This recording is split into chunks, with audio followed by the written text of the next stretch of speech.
네, 안녕하세요. 해커스 국어 조은정입니다. 오늘 이 시간에는요, 지난번에 이제 치러졌던 우리 26년도 지방직 시험 있죠? 구급 지방직 시험에서 국어 문제, 출제 경향 좀 살펴보고요. 그 다음에 대표적인 문제 같이 좀 확인해 보면서 내년 시험 어떻게 대비해야 할지 한번 계획을 잡아보도록 하겠습니다. 2026년 구급 지방직 국어 기출 경향 분석 및 해설 진행합니다.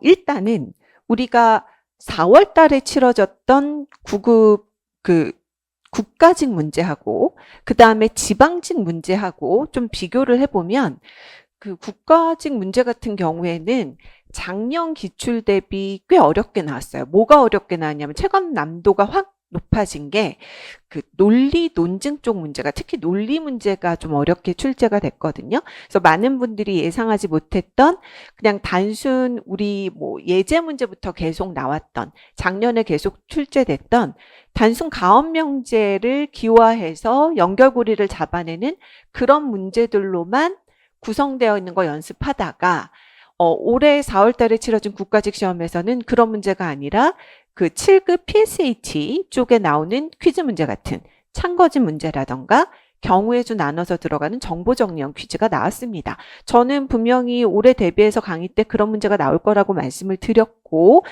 논리가 좀 어렵게 나올 수 있을 거다라고 말씀을 드렸는데 국가직은 제가 예측했던 대로 문제가 나왔어요. 그런데 지방직 시험은 작년의 지방직 시험과 상당히 유사하게 나왔습니다. 그래서 난도가 딱히 막 어려워졌다거나 그런 부분들은 보이지는 않았는데 논리 부분에서는 논리는 기존에 나왔던 스타일과 상당히 유사하게 출제가 됐거든요.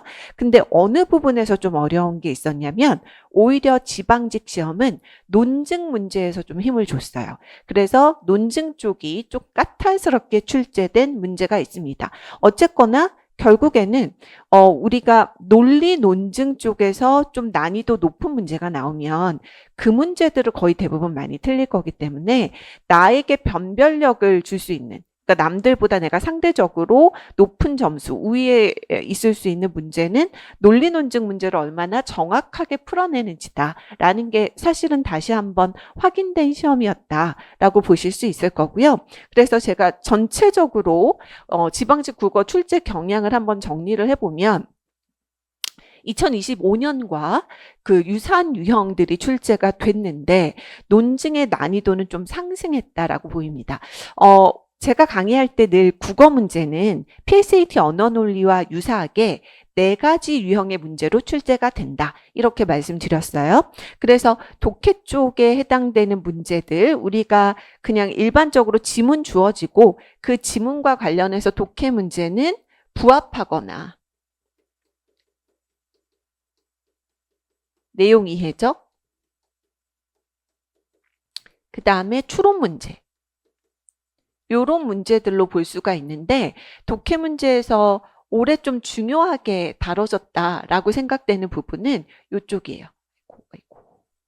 네, 요거 체크하고 싶었어요. 그래서 추론 쪽이 좀 중요하게 다뤄졌다. 이쪽.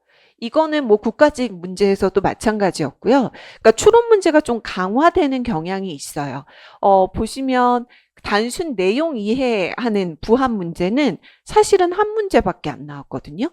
나머지 독해 문제들은 다 추론 발문 달고 나왔습니다. 그래서 추론을 좀 눈여겨보셔야 될 것 같고요. 그 다음에 이제 추론 문제에서 좀 어려워 하시는 게 문법과 어법 소재 지문으로 나와서 요거 적용해서 들어가는 추론 문제 좀 어려워하시죠? 그런 문제는 2문항 정도 출제가 됐습니다. 그래서 우리 기출에서 한번 보시면 기출 문제에서 한번 확인을 해보면 여기 지금 그 어법과 문법 소재로 나왔던 추론 문제라고 할 수 있는 게 6번에 나온 추론 문제인데 이거 좀 확대해 볼까요? 뭐 성과 이름 관련된 요런 원칙들 요 정도 문법 어법 소재라고 볼 수 있을 것 같고요. 그 다음에 넘겨서 네, 18번 문제죠. 추론인데 훈민정음 초성자 관련해서 명확하게 문법, 어법 소재로 지금 문법 소재로 지문이 구성이 되어 있습니다. 요 정도 볼 수 있을 것 같아요. 그래서 이런 문제들이 아무래도 추론 문제 중에서는 문법 소재에 익숙치 않은 분들이면 지문을 읽어서 정보 판단해야 되니까 지문의 정보가 원칙이 상당히 다양하게 주어지기 때문에 좀 어렵게 느껴질 수 있었을 것 같습니다. 그래서 그런 문제들이 추론 문제 쪽으로 난도가 좀 높았다라고 생각이 들고요. 네. 그 다음에 나머지 문제들은 좀 평이했어요. 거의 그리고 이제 두문항 연결형 문제의 첫 번째 문제가 독해 문제 스타일로 나오는데 그런 문제는 크게 어렵지는 않았다라고 생각이 듭니다. 그 다음에 문맥 문제가 출제가 된다라고 했죠. 문맥 문제로 나오는 문제 스타일은 되게 다양해요. 발문은. 일단 빈칸 추론 있고요. 밑줄의 의미 판단하는 문제들 있죠? 그죠? 그 다음에 글 수정하는 문제 있어요. 문장에 밑줄 쳐놓고 글 수정하는 문제 있었고, 그 다음에 문단 배열하는 문제 있죠. 요런 문제들, 특히나 뭐가 단어의 문맥적 쓰임, 이게 이쪽에 해당되거든요. 두문항 연결형 문제의 두 번째 문제에 해당되는 거.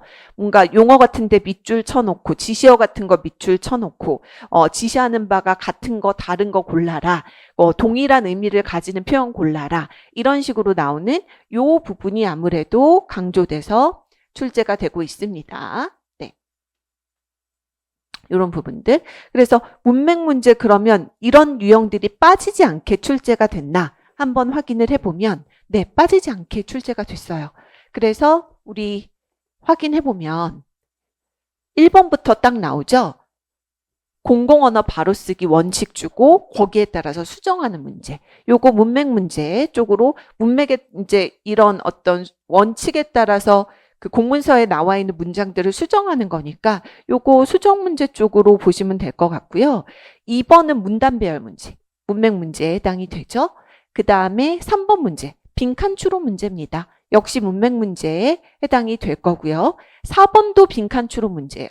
뭔가 개요가 나오기는 하는데 이 개요에 들어갈 내용들을 지침에 따라 확인을 하는 문제라서 이것도 전형적인 문맥형 빈칸 추론 문제다라고 보시면 될 것 같고 그 다음에 5번 문제.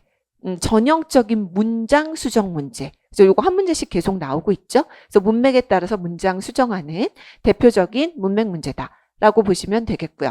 그 다음에 이제 두문항 연결형 문제가 나오면 8번 문제, 7, 8번에 기억의 의미와 가장 가까운 것. 요게 그 밑줄의 의미 추론하는 단어의 문맥적 의미 추론하는 문제죠. 9번, 10번도 두문항 연결형 문제인데 가서 보시면 10번. 기억, 리을과 바꿔 쓸 수 있는 유사한 표현. 이것도 문맥에 따라 의미 판단해야 되는 그런 문제입니다. 그 다음에 12번, 13번에서도 13번 문제 보시면 기억, 리을, 밑줄 쳐진 것 중에서 문맥상 의미가 가장 이질적인 것, 문맥적인 어떤 구절이나 단어의 의미 판단하게 하는 대표적인 문맥 문제입니다. 네, 이런 문제들이 출제가 됐죠. 네, 15번 문제도 빈칸이 들어가 있지만 이거는 문맥형 빈칸 문제가 아니죠. 요건 논리 문제로 들어갑니다. 네, 요 정도가 출제가 돼서 문맥 문제 비중이 사실 우리 국어에서는 상당히 높게 나오고 다양하게 나오는 편입니다. 그 다음에 이제 논증 문제는 우리가 결론과 전제로 구성되어 있는 플러스 전제로 구성되어 있는 이런 글이 논증인데 논증이 지문에 나오는 그런 문제죠.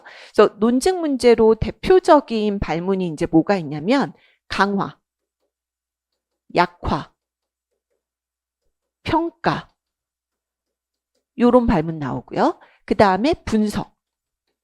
20번 문제 견해 분석에 해당되죠. 이런 두 가지 스타일의 발문이 대표적입니다. 특히 올해 지방직 국어에서는 논리 논증 통합형 문제가 나왔다라고 했는데 강화 약화 문제도 꽤 난도 있게 나왔고요.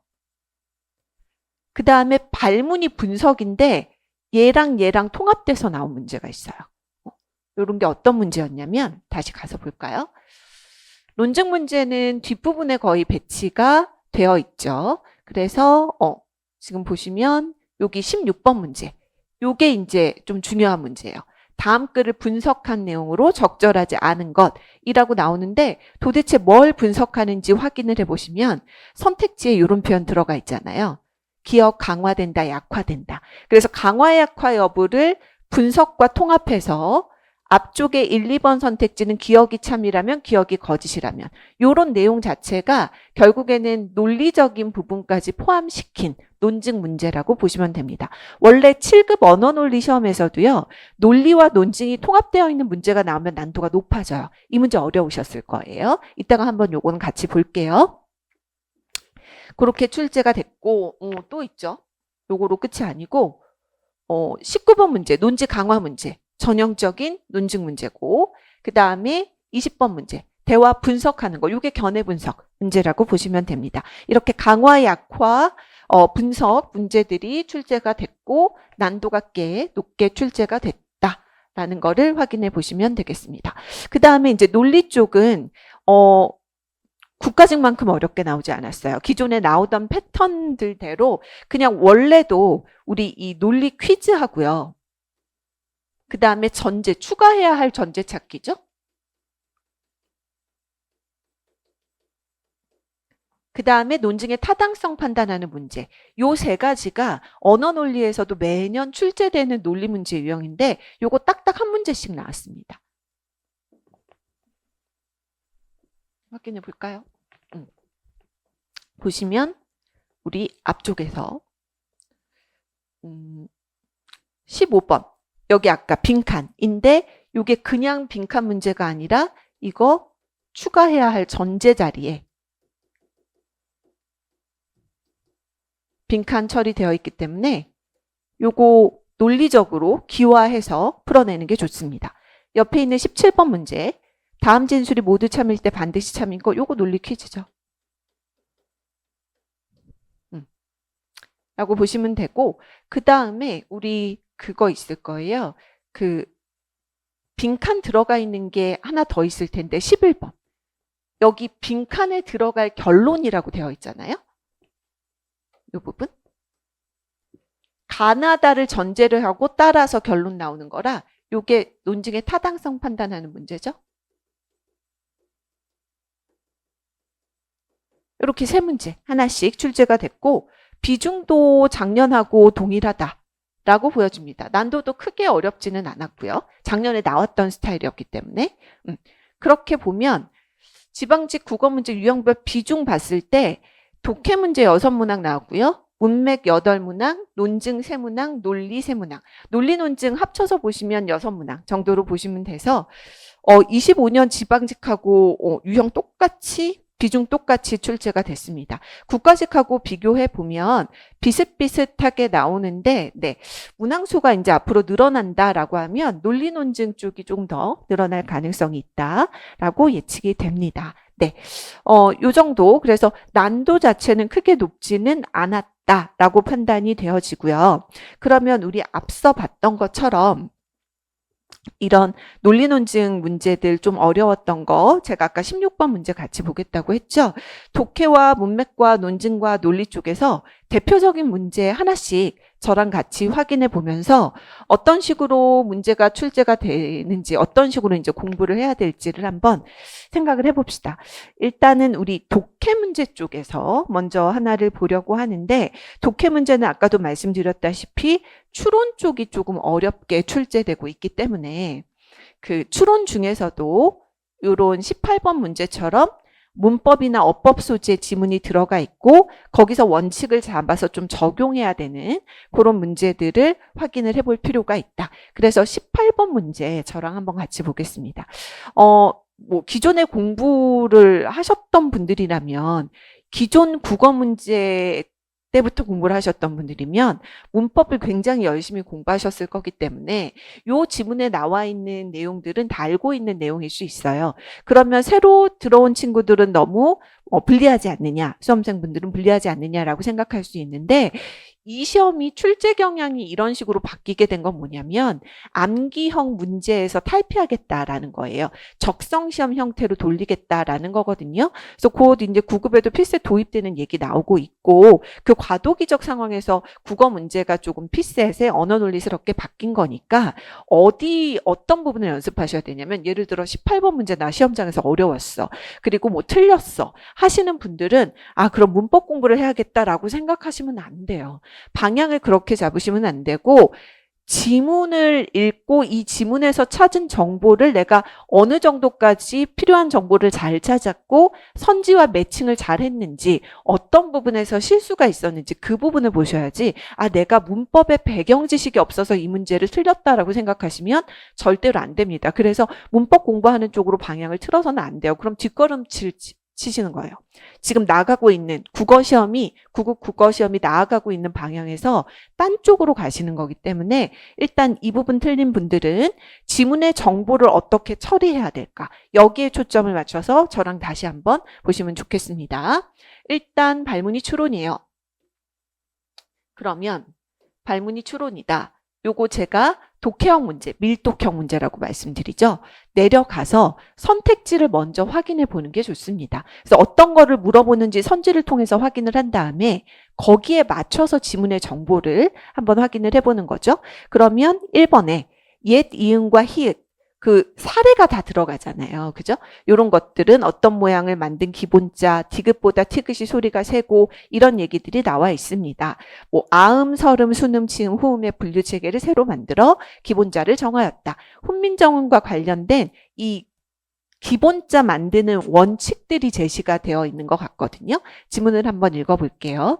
훈민정음의 초성자는 모두 17자인데 초성자의 창제 원리는 상형의 원리와 가획의 원리로 설명할 수 있다. 이렇게 나와 있으면 그러면 두 가지 원리, 당시 음운 이론에서는 자음이 소리나는 위치에 따라 우리 선택지에도 4번 선지에도 들어가 있었어요.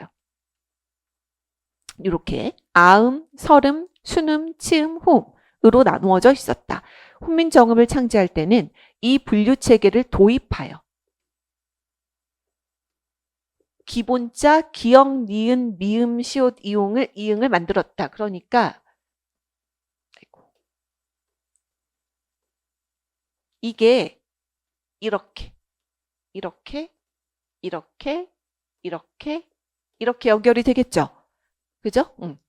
만들었고 그리고 중요한 건 뭐냐면 이 분류 체계를 이미 있던 분류 체계를 도입을 한 거예요.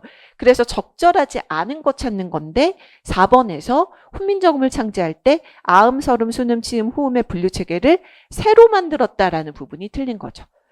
그러니까 이렇게 되면 사실은 여기만 읽고도 답 4번 나온단 말이에요. 결국 뭐냐? 지문의 정보가 많거든요. 문법, 어법 소재는. 그러면 선지를 공략하는 게 맞아요. 지문 읽기 전에 선지를 먼저 제대로 다 읽어보고 그러면 지문 읽다가 해당되는 내용 나오면 바로 내려가서 선지 판단할 수 있단 말이에요.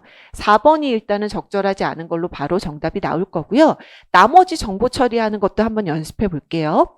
기본자는 발음기관의 모양을 본 때는 즉 상형의 원리를 적용하여 만들었다. 두 가지 원리가 있다고 했어요. 그중에서 상형의 원리. 기본자는 이렇게 만들었다. 그래서 구체적으로 나와요. 아음 기역은 그러니까 여기서 나오거든요. 아음 기역. 혀뿌리가 목구멍을 막는 모양을 그 다음에 설음 니은 혀끝이 윗잇몸에 닿는 모양을 순음 미음 입 모양을 치음 시옷 이 모양을 후음 이응은 목구멍 모양을 어떤 모양인지는 알 필요가 없지만 기준이 되는 이렇게 제가 지금 화살표로 표시해 놨는데 매칭이 된다라는 거를 여기서 확인할 수가 있는 거예요. 그죠? 그걸로 확인해 두시고 그 다음 가획의 원리니까 요거는 또 다른 원리죠. 여기서는 상형의 원리, 여기서는 가획의 원리. 가획의 원리는 각각의 기본자의 획을 더할수록 그 소리가 더 세워진다는 원리이다. 여기서 뭐뭐 할수록 더 뭐뭐 한다. 라는 거는 상관관계 나타내는 표현이라 100% 선지로 갑니다. 되게 중요한 정보예요. 그래서 획을 더할수록 소리가 세워진다. 획이 많아질수록 소리가 더 세워진다. 요거 체크해 두시면 되겠고, 예를 들어 예시까지 친절하게 나와 있습니다. 왜냐하면 문법과 어법 소재 문제들은 문법, 어법이 하나의 원칙이잖아요. 그 원칙만 설명했을 때는 제대로 이해 못하는 사람이 많을 거란 말이에요. 항상 예시를 줘요. 그래서 원칙 쪽을 제대로 못 잡았을지라도 예시 쪽을 읽어보시면 충분히 내용을 잡을 수 있습니다. 예를 들어 니은, 디귿, 티귿 이런 식으로 가는 것, 예시를 3가지를 줍니다. 이때 획이 더해져 만들어진 초성자는 기본자와 소리나는 위치가 같다. 요거는 공통점이니까 반드시 체크해 주셔야 돼요. 같다라는 부분, 그러니까 기본자와 소리가 나는 위치는 같다. 그런데 가획의 원리로 모든 초성자가 설명되는 것은 아니다. 모든 게 다 설명되는 것은 아니야. 그래서 그 설명이 안 되는 예시로 리을은 니은에 요 모양은 지금 시읒에 획을 더하여 만들어졌지만 소리의 세기와는 관련이 없다. 원래는 가획의 원리는 더할수록 소리의 세기가 세워진다는 건데 예시, 특별한 예시, 요거. 이건의 경우에는 소리의 세기와 상관이 없고 그리고 또 하나 나오죠. 옛 이응은 아음이지만 기본자 기억과 글자 모양의 유사성이 전혀 없다. 얘는 아음인데 아음이면 우리 아까 아음 기억이었잖아요. 어딜 봐도 유사성이 전혀 없죠. 그래서 모양의 유사성이 전혀 없는 사례도 나와 있어서 지금 파란색으로 표시한 요 사례들이 이체자라고 한다. 라고 나와 있습니다. 그러면 우리 4번으로 답은 나온 상태고 그 1번 옛 이응과 히읗은 소리나는 위치가 다르다라고 하는 거는 그 소리나는 위치가 다르다는 거는 어디서 확인할 수 있냐면 옛 이응 쪽은 분명히 지금 아음이라고 했죠. 그 다음에 히읗 쪽은 여기 들어가 있어요. 이응 쪽에 들어가 있기 때문에 후음 쪽에 들어가 있어요. 그러면 이 아음, 설음, 순음, 치음, 호음의 종류가 다른 게 결국 뭐냐면 소리나는 위치가 다른 거잖아요. 그래서 1번 선택지는 옳은 선택지다라고 보실 수 있고 그 다음에 2번 같은 것도 지금 여기에 나와 있죠. 기본자가 얘라고 나와 있어요. 시옷이라고 나와 있으니까 그러면 올라가야죠. 시옷은 이 모양. 이렇게 지금 치음인 시옷은 이 모양이라고 나와 있으니까 본떠 만든 이 모양 본떠 만든 기본자에 요거가 의미하는 게 시옷이죠. 획을 더해서 만들어졌다. 역시 맞습니다. 그 다음에 디귿보다 티읕이 지금 가면 여기 소리가 더 세워진다라고 했죠. 그 다음에 피읍보다 비읍은 이번에는 요쪽 방향으로 가는 거니까 소리가 약하다. 맞습니다. 그죠? 그래서 뭔가 지문에 정보가 많지만 구조가 명확하게 잡혀요. 첫 번째 단락에서는 네, 지금 보시면 첫 번째 단락에서는 상형의 원리에 대해서 설명을 하고 있고요. 그죠? 그 다음에 이제 두 번째 단락에서는 그 가획의 원리, 이거 왜 지워졌지? 가획의 원리로 여기 있군요. 죄송합니다. 여기 가획의 원리로 설명이 됩니다. 요 두 가지가 딱 설명이 되고 있고 각각의 특성을 명확하게 구분을 해두시면 되겠고 세부적인 사례 나오는 것은 물어볼 때 올라가서 그때마다 확인하면 되니까 구체적인 정보를 미리 지문 읽으면서 다 보려고 하지 마시고 기준이 달 수 있는 애들만 체크해 주는 거예요. 요런 거 기준되는 거 상형의 원리, 가획의 원리, 그 다음에 상관관계, 그 다음에 공통점 요 정도만 체크해 놓고 가는 거죠. 네. 그리고 예외 상황은 예외의 것, 예외에 해당되는 거는 항상 선지화 될 수 있으니까 이런 부분은 잘 체크해 두시면 되겠습니다. 그래서 이 문제가 독해 문제 중에서는 좀 어렵게 추론 문제기도 하고 느껴질 수 있었을 것 같고요. 그 다음에 논증 문제 하나 보겠습니다. 논증 문제 쪽은 아까 말씀드린 논리 논증 통합형 스타일이 보이는 우리 16번 문제 한번 같이 확인을 해볼게요.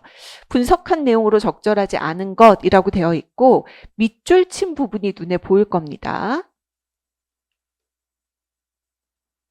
이 부분. 그 다음에 선지를 보면 기억이 참이라면, 기억이 거짓이라면 이렇게 지금 가정하고 있죠. 그 다음에 3번, 4번은 또 다른 계열로 지금 강화 약화 여부. 얘는 논증. 얘는 좀 논리적인 면이 좀 있는 거예요. 네, 그럼 지문 한번 보겠습니다. 논증은 뭐 선택지를 다 읽을 필요는 사실은 없으니까요. 따라서 뒤에 기억이 있기는 해요. 기억은 한번 먼저 읽어보세요. 무엇인가를 믿는 행위의 합리성을 위 세 가지 조건 중 적어도 하나 이상을 충족해야 하는 것으로 판단하는 입장은 옳지 않다. 우리가 지금 찾아야 될 건 뭐냐면 요거예요. 위 세 가지 조건. 위 세 가지 조건이 뭔지를 좀 찾아야 되는데 그거가 일단 마지막 단락에 있는지를 먼저 좀 확인을 해보시면 하지만으로 꺾여 들어가요. 마지막 단락은.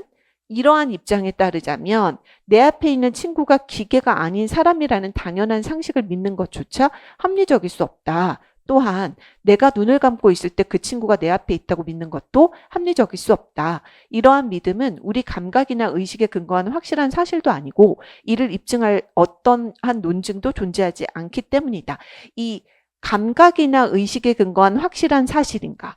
입증할 논증이 있는가? 이 부분이 세 가지 조건 중에 포함이 될 것 같은데 마지막 단락만 읽었을 때는 그게 명확하게 나오지가 않아요. 그러면 첫 단락 올라가서 전체적으로 훑으면서 이 기억 쪽에 들어가 있는 세 가지 조건이 뭔지 알아야 기억의 방향성이 판단이 될 거란 말이죠. 그거를 빨리 찾아주시는 게 필요하겠습니다. 그래서 첫 단락부터 한번 읽어볼까요? 흔히 사람들은 책을 읽고 있는 당신이 무엇인가를 보고 있으며 무엇인가를 생각하고 있다는 것은 당신의 감각이나 의식에 근거해 확실한 사실이라고 생각한다. 이와 달리 당신이 용을 보았고 용이 존재한다고 생각한다는 것은 당신의 감각이나 의식에 근거한 확실한 사실이라고 말할 수 없다. 왜냐하면 당신이 환각을 보고 상상한 것이라고 여길 수 있기 때문이다. 즉, 용의 존재 여부가 우리 감각이나 의식에 근거한 확실한 사실이 아니며 용의 존재 여부를 입증할 논증도 없기 때문에 용이 존재한다고 믿는 것은 비합리적이라는 것이다. 여기에도 나와요. 즉 뒤쪽에 감각이나 의식에 근거한 확실한 사실, 그 다음에 입증할 논증이 있는가. 이는 무엇인가를 믿는 행위가 합리적이라는 것은 세 가지 조건 중 하나 이상을 충족해야 한다는 입장이다. 그 세 가지 조건이 나오죠? 우리 여기 세 가지 조건. 그게 뭐냐면 감각에 근거한 확실한 사실이거나 감각에 근거해 확실한 사실이거나 우리 의식에 근거한 확실한 사실이거나 입증할 논증이 있어야 된다. 이 세 가지 조건. 그리고 우리 표현상 무언가를 믿는 행위가 합리적이라는 것은 이 세 가지 조건 중 하나 이상을 충족해야 한다라고 나오면 이 세 가지 조건이 합리적인 믿는 행위가 합리적이 되기 위한 필요 조건이라는 의미죠. 논리적인 표현이에요. 그죠? 필요 조건이라는 의미여서 어떻게 되는 거냐면 기호화하면 이렇게 돼요. 어떤 거를 믿는 게 합리적이라는 것은 그 세 개 중에 하나를 믿어야 되는 거니까 만족해야 되는 거니까 예를 들어 감각에 근거해서 사실이거나 아니면 의식에 근거해서 사실이거나 아니면 입증할 논증이 있거나 이렇게 지금 얘기하고 있는 거거든요. 근데 두 번째 단락에서 꺾어서 이러한 입장에 따르자면 내 앞에 있는 친구가 기계가 아닌 사람이랑 우리 아까 읽었죠? 이런 것도 합리적일 수 없고 눈을 감고 있을 때 친구가 내 앞에 있다고 믿는 것도 합리적일 수 없고 왜냐하면 이런 믿음은 우리의 감각이나 의식에 근거한 확실한 사실도 아니고 입증할 어떤 논증도 없기 때문에 이게 다 없으니까 낮 감각이고 낮 의식이고 낮 논증이니까 합리적이지 않다. 이렇게 보는 거거든요. 그래서 따라서 우리가 판단해야 되는 기억은 무엇인가를 믿는 행위의 합리성을 위 세 가지 조건 중 적어도 하나 이상을 충족해야 하는 것으로 판단하는 입장은 핵심은 이거예요. 옳지 않다. 이거 틀려 라고 얘기하는 거예요. 이 자체가 옳지 않다. 다시 말해서 이거 틀립니다. 라고 얘기하는 겁니다. 옳지 않다. 논리적으로 옳지 않다라고 얘기하는 거고 이 말인즉슨 뭐를 의미하는 거냐면 이걸 풀어주면 이렇게 되겠죠? 결국 안쪽 명제, 모순 명제 잡아줘야 되는 거니까 합리적이고 그 다음에 감각에 의해서 뭔가 우리의 감각에 의해서 사실이 아니고 그 다음에 의식에 의해서도 사실이 아니고 입증할 수 있는 논증이 없는 그런 경우가 있다.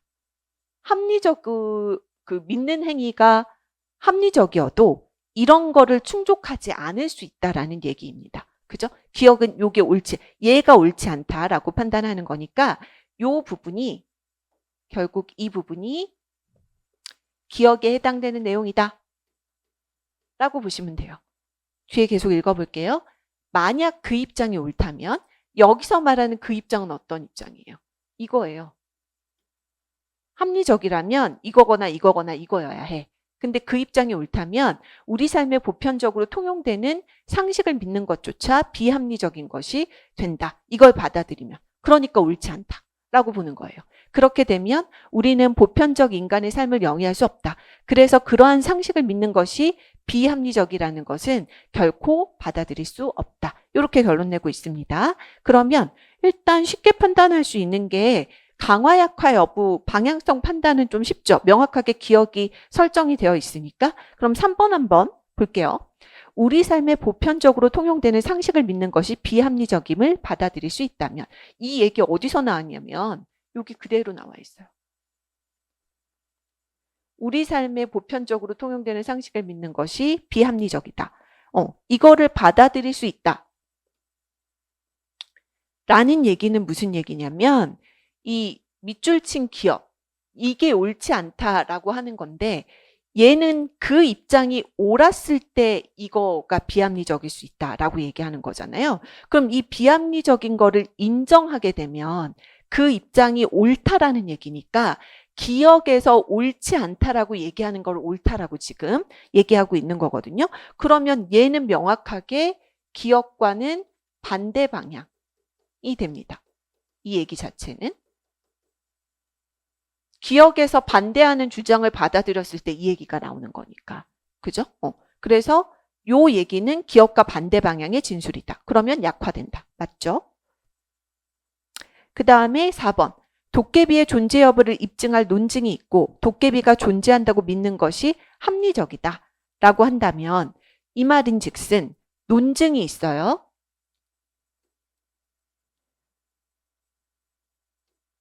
잠깐만 지웁시다. 논증이 있고요. 그리고 합리적이야. 라고 얘기하고 있어요. 기억은 합리적이고 논증이 없어야 돼. 근데 논증이 있고 합리적이래. 그러면 기억과 반대 방향이니까 강화 안 되고 약화라고 가야 되는 거죠. 그죠? 근데 우리 적절하지 않은 거 고르는 거죠, 지금? 그럼 4번이 답이에요.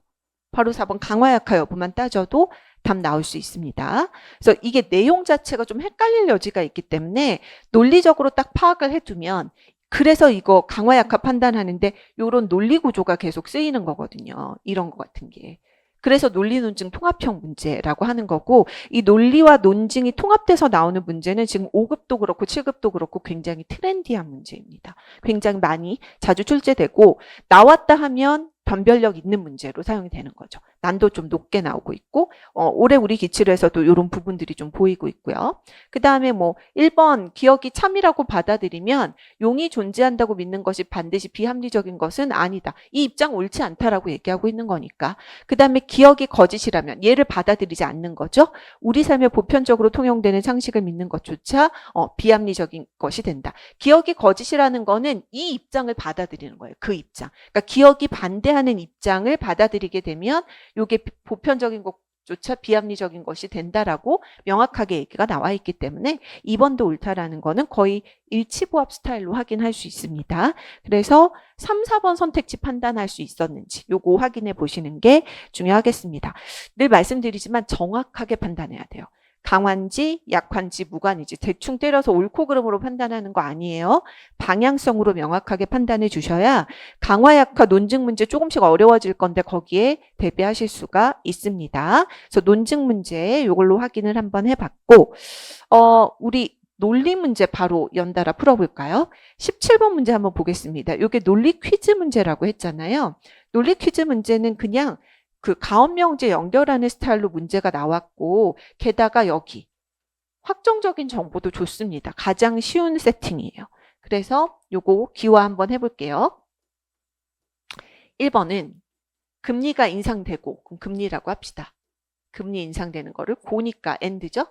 시중 통화량이 동결되면, 여기까지가 정건이에요. 이거 시중 통화량 통화라고 합시다. 동결되면 화살표, 소비 심리가 위축되고, 요거 소비라고 할게요. 위축되고, and, 기업의 설비 투자가 감소된다. 투자라고 합시다. 그 다음에 두 번째 명제, 소비 심리가 위축되면, 요거 소비라고 했죠? 여기까지가 정건이죠? 화살표, 물가 상승률이 둔화된다를 물가라고 할게요.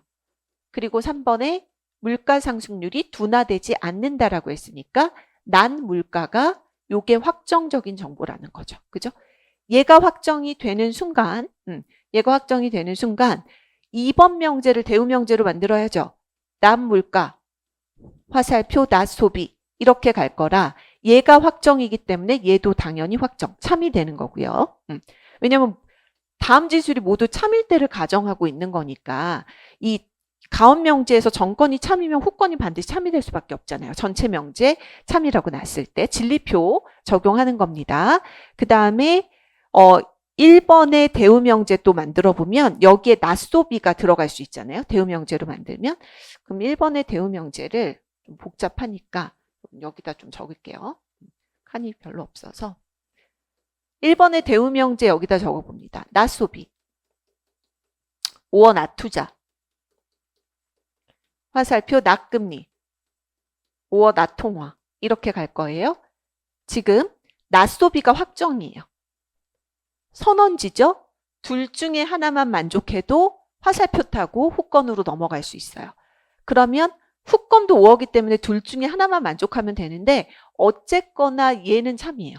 낫금리 5억 낫통화라고 하는 후건은 반드시 참이 됩니다. 왜? 1번 명제가 참이라고 했으니까. 그쵸? 그러면 지금 답이 요 문제 답이 4번이 될 수밖에 없는 게 4번이 금리가 인상되지 않거나 낫금리 5억 시중 통화량이 동결되지 않는다. 낫통화.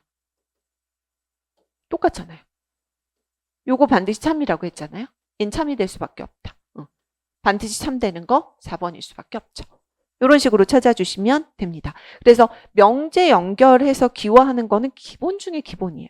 이거는 푸실 수 있을 건데 여기서 이제 조금 더 이 명제 자체가 지금 1번 같은 경우에도 연언이 붙어 있잖아요. 그러니까 전건과 후건 쪽에 연언지와 선언지가 붙어서 조금 더 복잡해지는, 그리고 모두 대비하셔야 되냐면 확정적인 정보 안 주는 경우도 대비하셔야 됩니다. 확정적인 정보 안 줬을 때 그 가업 명제만 나와 있는 거에서 확정적인 정보를 찾는 거, 그거 7급이랑 5급 PSAT 논리 문제에서 정말 자주 나오거든요.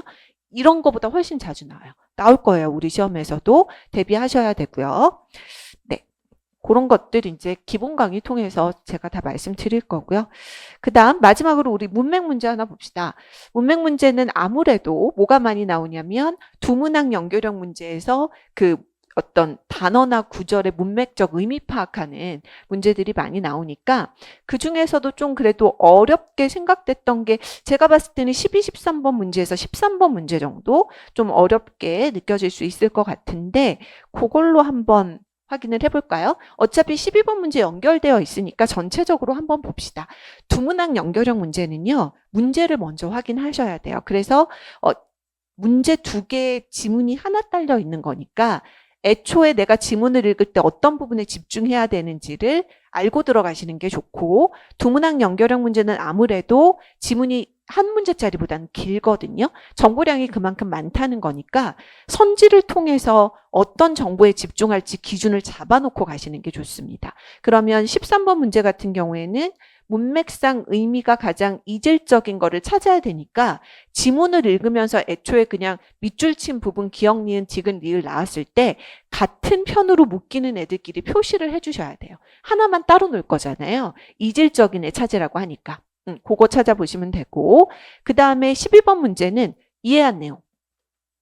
이거 한 문제 나왔다고 했는데 여기서 나왔거든요. 적절한 거 찾는 거고, 그러면 요거는 독해, 밀동 문제니까 선지 먼저 다 읽어보세요. 전설은 역사기술의 원칙이 확립된 이후 공식적인 역사의 기능을 수행하였다. 저 같으면 요런 시기 정보, 순서 나타내는 표현들 주목할 것 같습니다.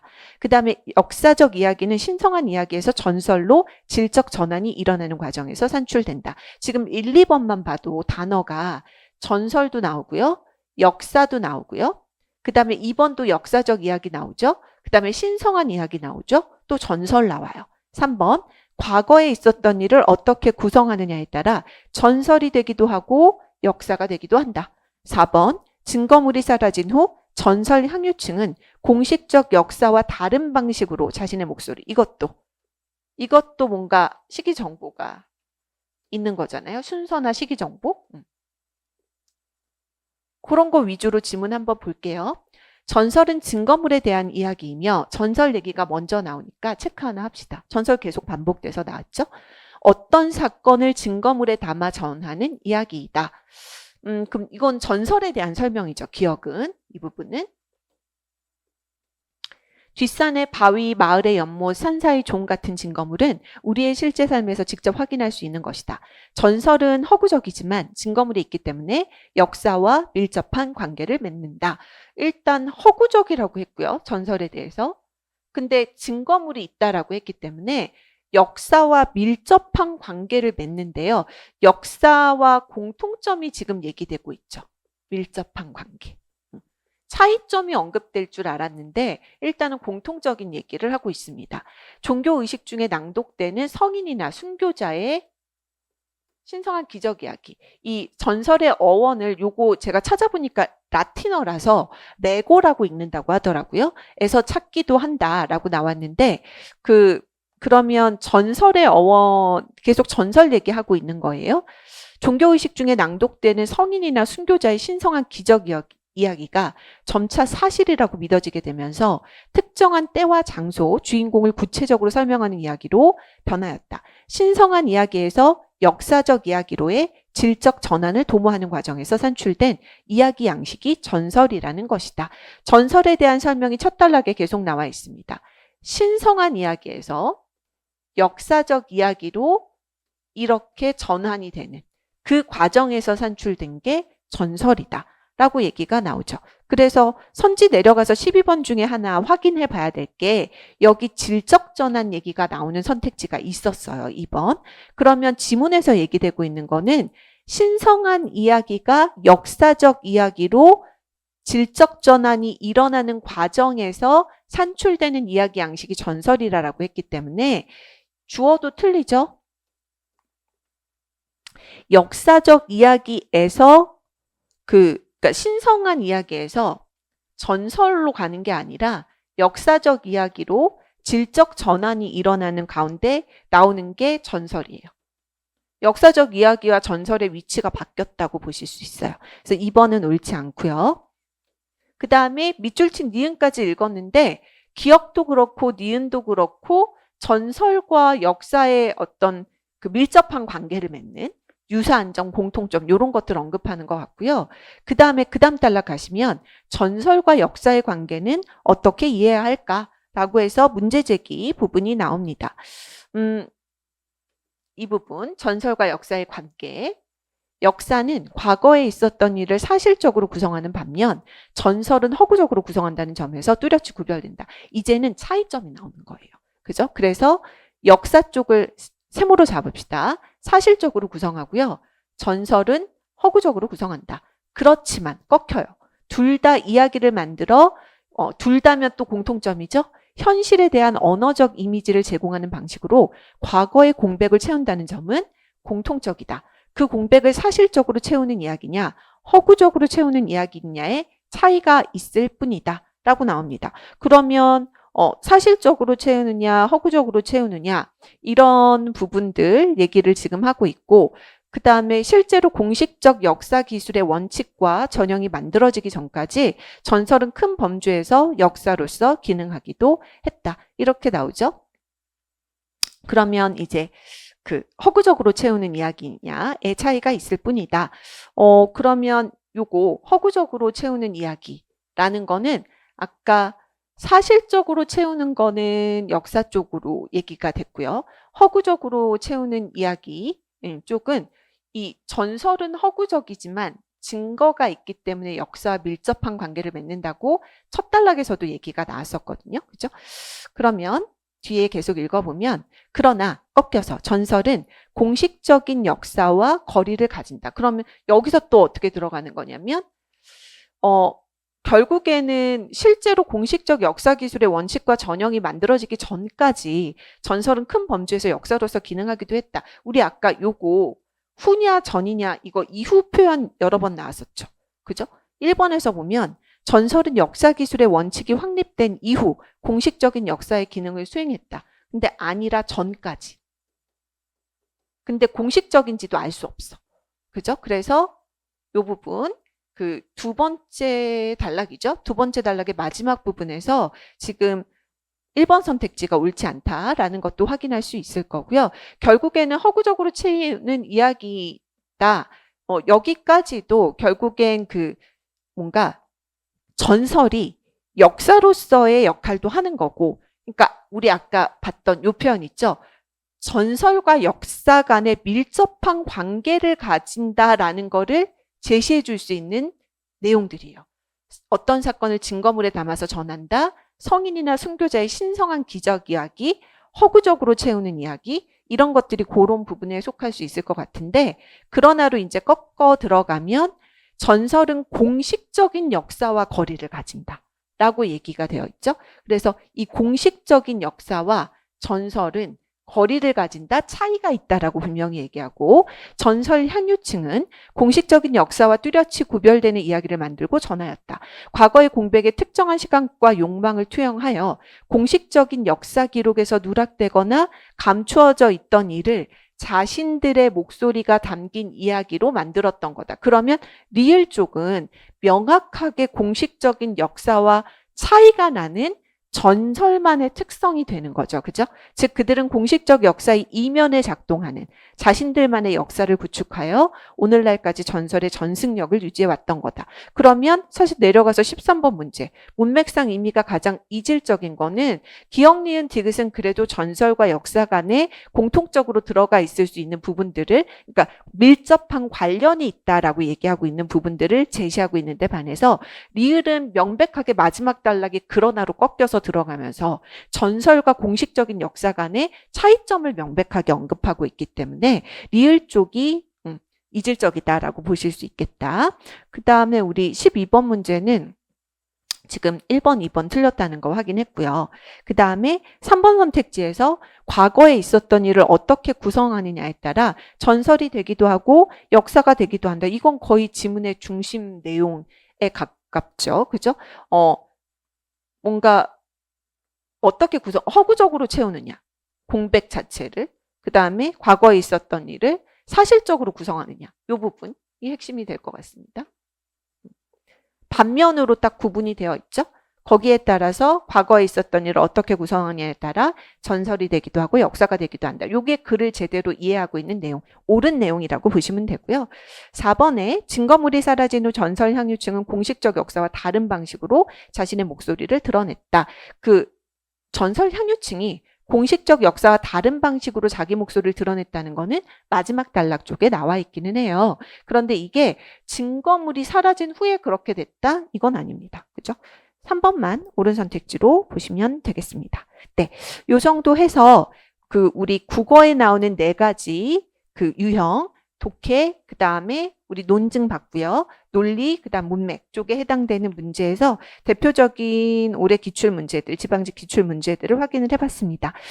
자세한 나머지 문제들에 대한 자세한 분석과 해설은 아마 기본 강의 통해서 전반적으로 진행이 될 거고요. 네, 올해 기출은 요 정도로 출제가 됐는데 결국 문제를 보면 논리 논증 쪽에서 어려운 문제가 출제가 됐고 내년 시험에도 논리 논증 쪽이 비중이 늘어난다거나 아니면 뭐 통합형 문제가 나오든 퀴즈 문제가 국가직처럼 좀 어려운 스타일의 유형의 퀴즈 문제가 나오든 해서 논리 논증 쪽에서 난도 조절을 할 가능성이 높기 때문에 거기에 좀 대비를 하시면 좋겠고 반면에 독해 문제에서 추론 문법 소재나 어법 소재 나오는 거는 지문에서 정보 추리는 연습만 명확히 꾸준히 해주시면 충분히 문제 푸실 수 있어요. 그러니까 이 두 문제, 한 문제 정도 나오는 것 때문에 내가 엄청난 분량의 문법, 어디서 나올지도 모르는데 지문이. 그거를 공부를 할 필요가 있겠는가? 그게 과연 효율적인가? 그게 지금 이 시험이 나아가고자 하는 방향과 맞는가? 이거는 한번 고민을 해보셨으면 좋겠습니다.